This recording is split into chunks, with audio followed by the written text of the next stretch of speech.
Baik, sekarang kita akan nyalakan 3 pompa ya. Kita lihat. Bismillah.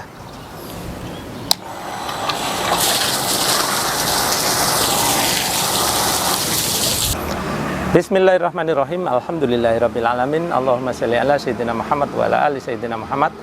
Kawan-kawan, dalam video kali ini saya akan membawakan ke kawan-kawan bagaimana cara merangkai pompa secara paralel.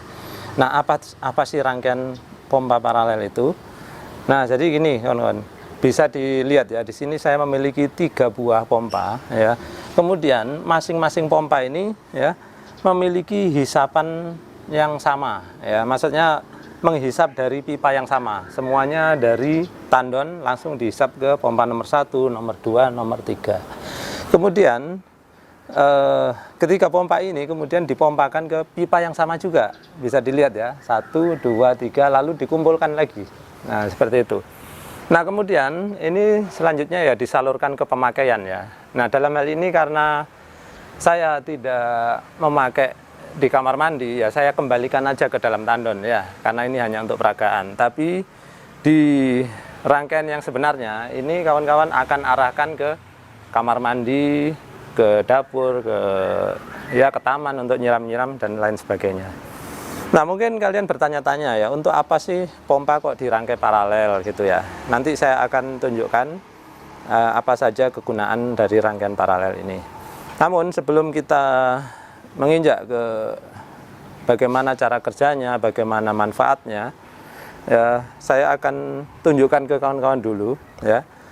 Kalau kita mau merangkai perpipaan ya kawan-kawan, itu kalau memakai pipa jangan tanggung-tanggung ya, kualitasnya yang bagus sekalian. Karena apa? Pipa ini kan kita maunya sekali pasang untuk selamanya gitu ya, sehingga jangan main-main dengan kualitas. Nah, kali ini saya memakai pipa mereknya adalah Vinilon ya. Nah, karena dipakai untuk pompa air, maka kita harus memilih yang tipe AW ya. Kawan-kawan jangan salah pilih ya, kalau pilih pipa untuk pompa itu harus yang tipe AW, karena pipa itu ada 2 macam yang tersedia di toko ya. Ada tipe AW, kemudian tipe D. Kalau tipe AW itu dipakai untuk yang bertekanan ya, seperti pompa ini. Sedangkan tipe D biasanya dipakai untuk saluran pembuangan ya, seperti seperti selokan, parit kayak gitu ya. Baik, jadi setelah saya memakai pipa Vinilon ini ya, ini saya rasakan bahwa pipa ini ya enak ya, di handlingnya itu enak karena cetakannya itu halus ya kawan-kawan. Ini menunjukkan bahwa kualitasnya itu tinggi ya. Jadi kalau saya beberapa kali beli pipa itu ada yang murah-murah, itu biasanya fitting-fittingnya ya, terutama terasa permukaannya itu agak kasar ya. Kemudian ketebalannya juga itu kalau yang murah-murah biasanya itu nanggung ya kawan-kawan. Jadi gitu ya, dari sisi material ini terlihat cukup bagus, sehingga saya rekomendasikan untuk dipakai di perpipaan di rumah kawan-kawan ya. Oh ya kawan-kawan, nanti kawan-kawan mungkin penasaran ya, kalau harganya bagaimana Pak pipa Vinilon ini. Saya udah cek ya, harganya secara online itu ya cukup bersaing ya kawan-kawan, nggak terlalu mahal. Nah, nanti kawan-kawan bisa lihat ya, linknya saya taruh di kolom description. Nanti cara lihatnya saya tunjukkan ya di layar itu seperti ini. Nah, kemudian saya juga akan menyertakan brosurnya ya. Nah, di brosur tersebut itu banyak sekali kawan-kawan yang bisa pelajari, terutama nama fitting-fitting ya. Karena apa? Ternyata banyak sekali dari kalian yang belum memahami apa nama fittingnya. Misalkan kayak ini ya, ada T reducer kayak gitu. Kemudian ini adalah elbow atau keni. Kemudian di sini adalah ada shock berat luar segala macam. Nah, nama-namanya ada di sana, jadi kalian jangan bingung ya, bisa dipelajari di katalog atau di brosurnya. Linknya sama juga nanti akan saya sertakan di kolom description. Baik, sekarang waktunya kita akan mempelajari apa sih kegunaan rangkaian paralel ini, lalu apa manfaatnya, apa keuntungannya ya. Yang pertama gini kawan-kawan, rangkaian paralel ya, ini adalah menggabungkan kapasitas dari beberapa pompa ya. Dalam hal ini saya memakai 3 pompa, di mana pompa ini anggaplah masing-masing ya, ini mendekati ya, ini 30 liter per menit, ini juga 30 liter per menit, itu juga 30 liter per menit. Nah, kalau digabungkan jadi 3, ya, artinya dia mau pompa bareng-bareng semuanya 30, 30, 30. Artinya penggabungan ini menghasilkan aliran air 90 liter per menit. Ya. Lalu mungkin ada kawan-kawan yang bertanya-tanya, loh Pak, kenapa nggak sekalian aja beli pompa yang 90 liter per menit gitu ya. Nah, di sini kegunaannya ya kawan-kawan. Ketika kita memiliki pompa yang dirangkai secara paralel ini ya, maka kita penggunaannya sangat fleksibel. Fleksibelnya bagaimana? Contoh begini ya. Misalkan di pemakaian ya. Ini pemakaiannya anggaplah kita memiliki 10 buah kamar kos misalkan. Nah, misalkan ada satu kamar kos yang lagi mandi di sana ya, maka pompa yang aktif itu hanya satu ya, hanya satu, di mana wattnya ini sekitar 300 watt misalkan. Nah, sehingga kita nggak boros listrik ya kawan-kawan. Bandingkan dengan kalau misalkan pompa kita tadi 900 watt, maka satu orang mandi aja pompa 900 watt akan nyala ya. Jadi ini dari sisi pemakaian listrik bisa lebih ekonomis ya, lebih irit. Nah, seperti itu. Kemudian kalau misalkan yang memakai atau yang lagi mandi bertambah, misalkan 3 kamar atau 4 kamar, maka pompa kedua juga akan nyala ya. Jadi ketika satu pompa nggak cukup, pompa kedua akan membackup ya, dia akan jalan juga gitu. Ketika 10 kamar semuanya lagi mandi ya, maka pompa ketiga juga akan membantu sehingga suplai air tidak terganggu ya itu. Nah, kemudian tipsnya apa ya? Kalau kita memakai perpipaan untuk pompa rangkaian paralel ya kawan-kawan, sebaiknya inputnya ini ya, inputnya ini pakailah pipa yang besar ya. Dalam hal ini saya memakai pipa 2 inci ya. Kawan-kawan bisa lihat di sana saya memakai saya langsung keluarannya saya ubah menjadi 2 inci. Ya, ini cukup berhasil, nggak ada kebocoran ya. Ini berisi air ya, kawan-kawan. Nggak ada kebocoran. Jadi kalau kawan-kawan penasaran bagaimana cara memasang fitting anti bocor, saya sudah buat videonya ya, silakan lihat situ. Nah, apa gunanya pipa ini? Kenapa harus besar? Ya, ini dalam ilmu perpipaan ya kawan-kawan disebut dengan header ya. Jadi header ini manfaatnya adalah sebagai penampung sementara ya, penampung sementara sehingga apa? Suplai air ke masing-masing pompa itu setara. Jadi pembagiannya lebih merata gitu ya. Nah, dari sini ya saya memakai pipa 1 inci ya masing-masing. Kemudian keluarnya juga 1 inci.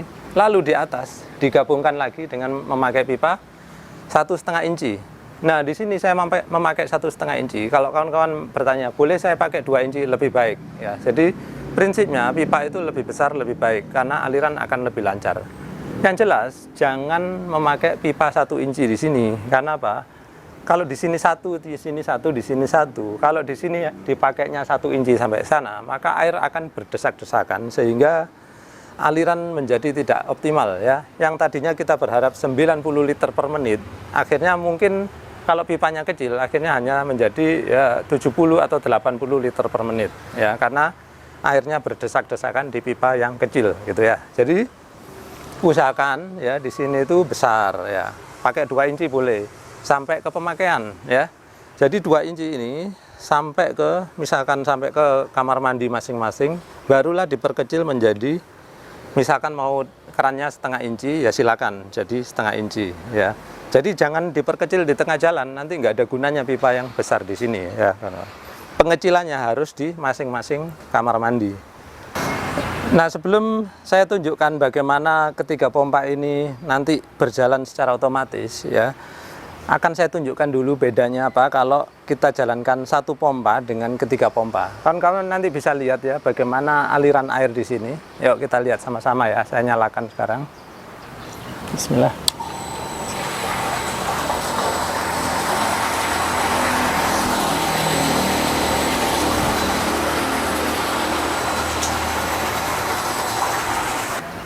Baik, sekarang kita akan nyalakan 3 pompa ya. Kita lihat. Bismillah.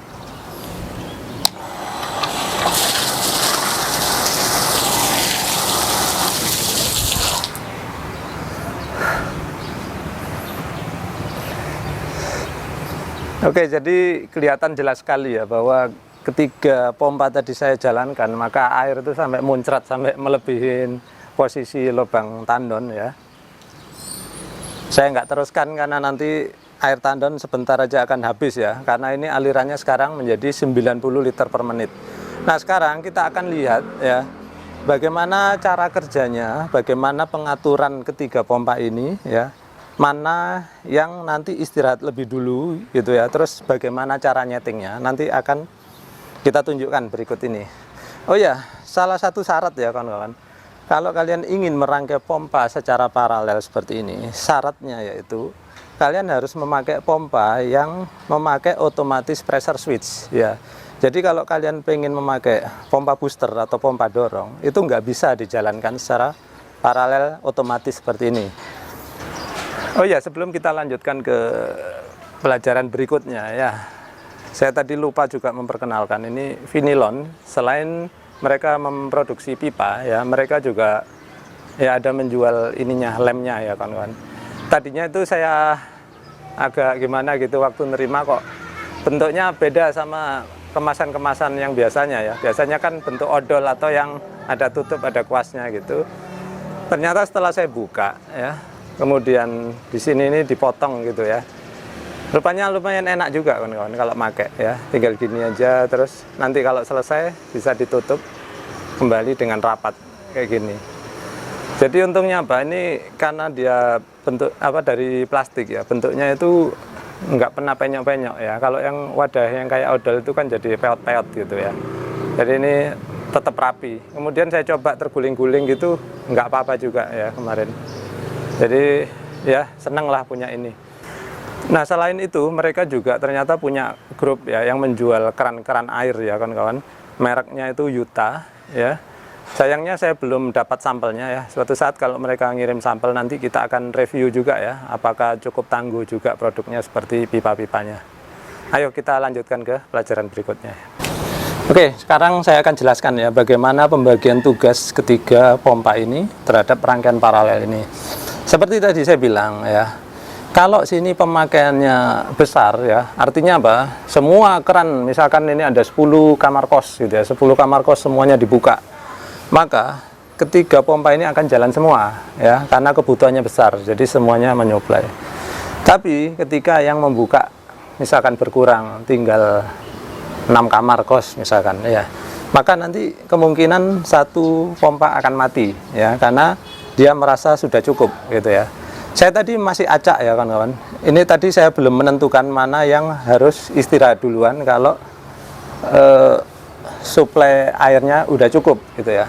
Nanti kita akan lihat sama-sama mana yang akan berhenti duluan. Sengaja di sini saya kasih stiker merah ya. Ketika pompa ini berputar, maka stiker merah ini nggak akan terlihat ya karena berputar cepat. Kawan-kawan nanti bisa lihat mana yang berhenti duluan gitu ya. Kemudian kalau ada yang bertanya, Pak, pengkabelannya bagaimana? Ini pengkabelannya independen ya, artinya masing-masing kawan-kawan. Karena ini udah pompa otomatis, kita nggak perlu nyeting apa-apa ya, langsung dipasang ketiga ini. Nanti kita hanya bisa menentukan mana dia yang akan diistirahatkan duluan ya. Terus caranya bagaimana gitu nanti akan saya tunjukkan. Yuk ya, sekarang kita mulai aja, kita tes. Buka lebar dulu, lalu nanti akan saya tutup setengah.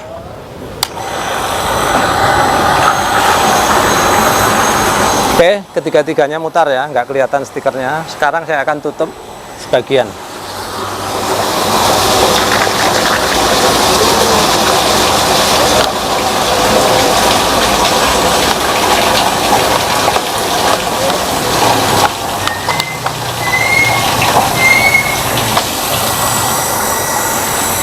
Oke, air sudah mengecil ya kawan-kawan. Sehingga dirasa oleh ketiga pompa ini, satu harus istirahat. Rupanya ini yang settingnya terendah, sehingga dia berhenti duluan.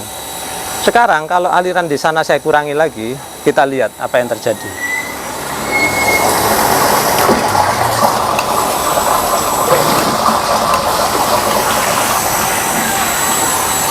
Oke, tadi saya agak kebablasan ya, tapi saya buka sedikit lagi.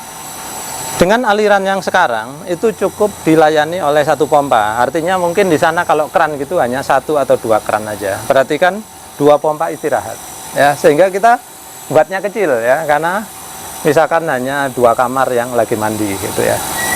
Nah kemudian tadi kalau saya bablasin ya, ini jadi nyala mati, perhatikan ya.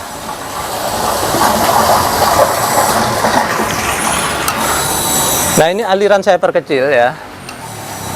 Kalau dihitung literan mungkin dia tinggal kayak 15 liter per menit.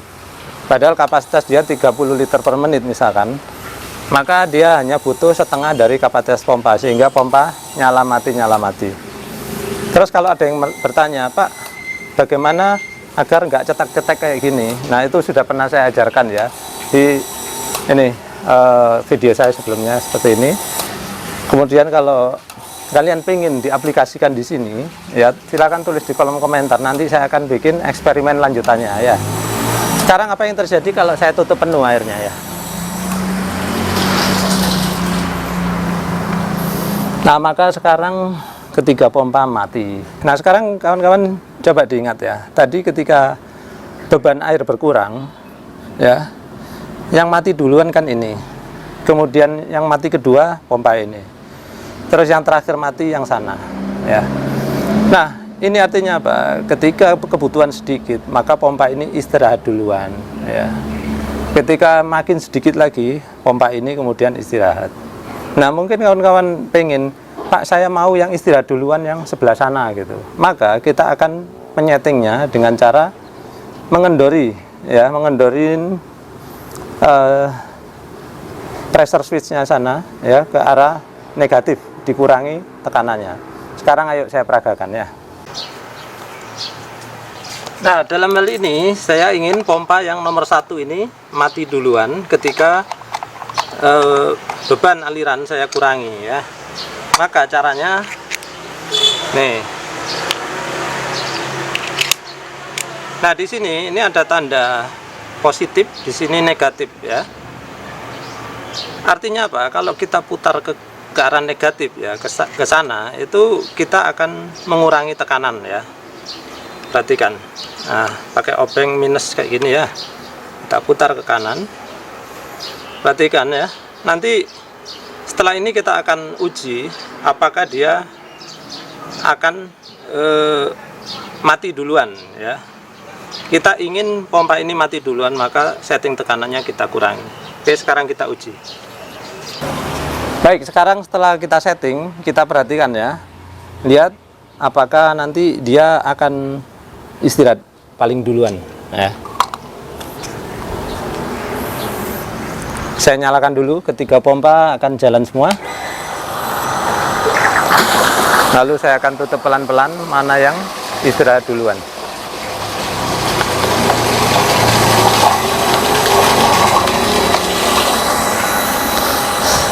Oke, ternyata settingan kita berhasil ya, sana berhenti duluan. Nah, seperti itu cara kerjanya. Jadi, kemudian kalau kita ingin yang istirahat berikutnya adalah ini, ya caranya begitu. Kita setting dia dikurangi gitu ya. Tapi nguranginya tentu saja jangan serendah itu ya.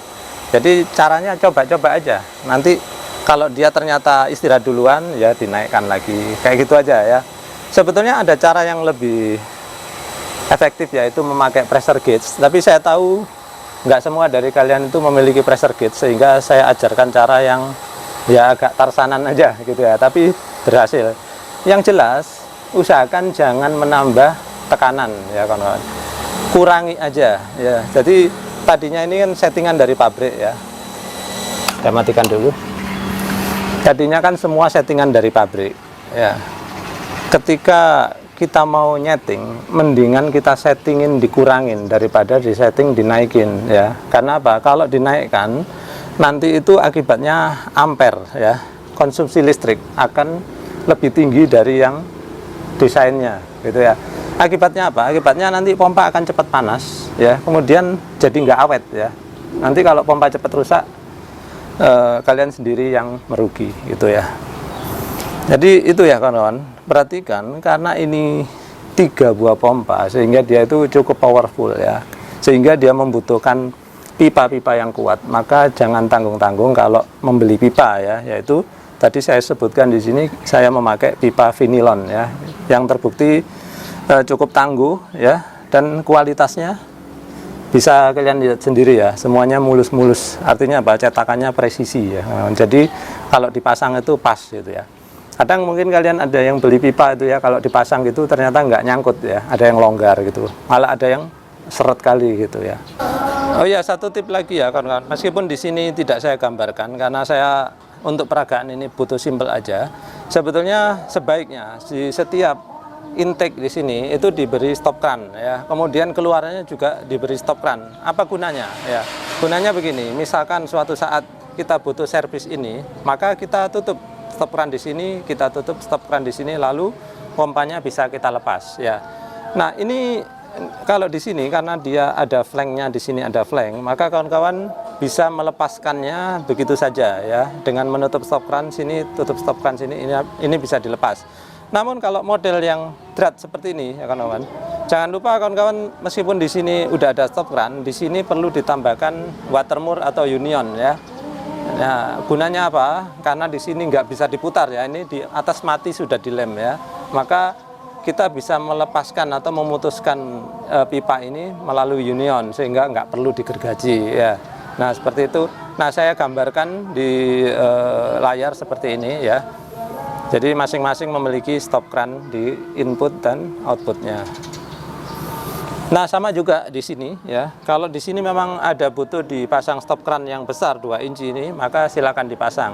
Gunanya apa? Misalkan kita mau membersihkan tandon, perlu ditutup dulu. Nah, kan jadi lebih gampang ya. Baiklah, itu dulu ya kawan-kawan video dari saya kali ini.